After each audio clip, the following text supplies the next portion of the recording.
अर्जुन उवाच स्थितप्रज्ञस्य का भाषा समाधिस्थस्य केशव स्थितधीः किं प्रभाषेत किमासीत व्रजेत किम। अर्जुन बोले, हे केशव, परमात्मा में स्थित स्थिर बुद्धि वाले मनुष्य के क्या लक्षण होते हैं? वह स्थिर बुद्धि वाला मनुष्य कैसे बोलता है, कैसे बैठता है और कैसे चलता है, अर्थात व्यवहार करता है।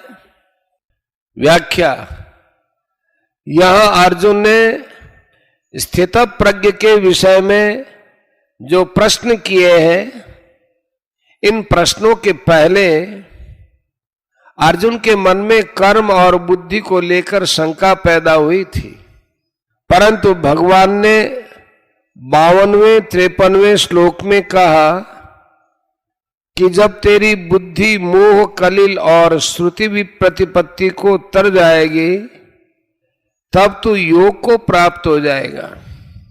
यह सुनकर अर्जुन के मन में शंका हुई कि जब मैं योग को प्राप्त हो जाऊंगा, स्थितप्रज्ञ हो जाऊंगा, तब मेरे क्या लक्षण होंगे।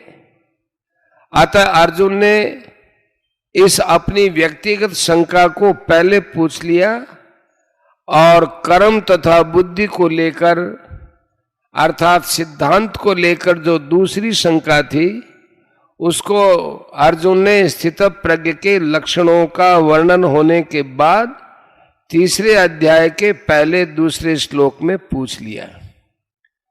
अगर अर्जुन सिद्धांत का प्रश्न यहां 54वें श्लोक में ही कर लेते तो स्थितप्रज्ञ के विषय में प्रश्न करने का अवसर बहुत दूर पड़ जाता। समाधिस्थस्य, जो मनुष्य परमात्मा को प्राप्त हो चुका है उसके लिए यहां समाधिस्थ पद आया है। स्थितप्रज्ञस्य, यह पद साधक और सिद्ध दोनों का वाचक है।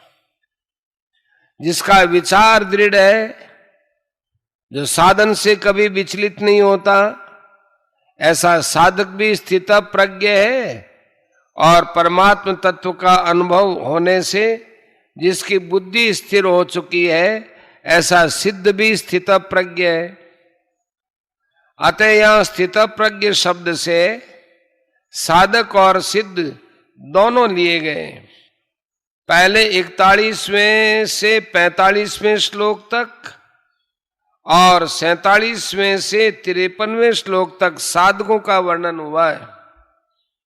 अतः आगे के श्लोकों में सिद्ध के लक्षणों में साधकों का भी वर्णन हुआ है। यहां शंका होती है कि अर्जुन ने तो समाधिस्थस्य पद में सिद्ध स्थितप्रज्ञ की बात ही पूछी है, फिर भगवान ने स्थितप्रज्ञ के लक्षणों में साधकों की बात क्यों कही? इसका समाधान यह है कि ज्ञान योगी साधक की तो प्राय साधन अवस्था में ही कर्मों से उपरति हो जाती है। सिद्ध अवस्था में वह कर्मों से विशेष उपराम हो जाता है। भक्ति योगी साधक की भी साधन अवस्था में जप तप सत्संग स्वाध्याय आदि भगवत संबंधी कर्म करने की रुचि रहती है और इनकी बहुलता भी होती है।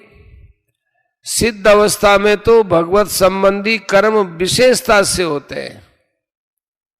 इसी तरह ज्ञान योगी और भक्ति योगी दोनों की साधन और सिद्ध अवस्था में अंतर आ जाता है, पर कर्म योगी की साधन और सिद्ध अवस्था में अंतर नहीं आता।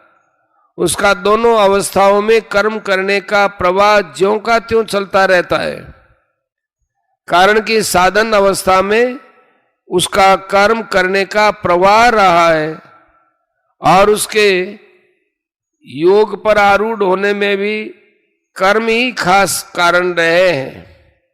अतः भगवान ने सिद्ध के लक्षणों में साधक जिस तरह सिद्ध हो सके उसके साधन भी बता दिए और जो सिद्ध हो गए हैं उनके लक्षण भी बतला दिए। का भाषा, परमात्मा में स्थित स्थिर बुद्धि वाले मनुष्य को किस वाणी से कहा जाता है, अर्थात उसके क्या लक्षण होते हैं, इसका उत्तर आगे के श्लोक में दिया है। स्थितधि किम प्रभाषेत, वह स्थिर बुद्धि वाला मनुष्य कैसे बोलता है, इसका उत्तर 56वें 57वें श्लोकों में दिया है। किमासीत, वह कैसे बैठता है, अर्थात संसार से किस तरह उपराम होता है, इसका उत्तर भगवान ने 58वें श्लोक से 63वें श्लोक तक दिया है। और ब्रजेत किम, वह कैसे चलता है अर्थात व्यवहार कैसे करता है, इसका उत्तर भगवान ने 64वें से 71वें श्लोक तक दिया है।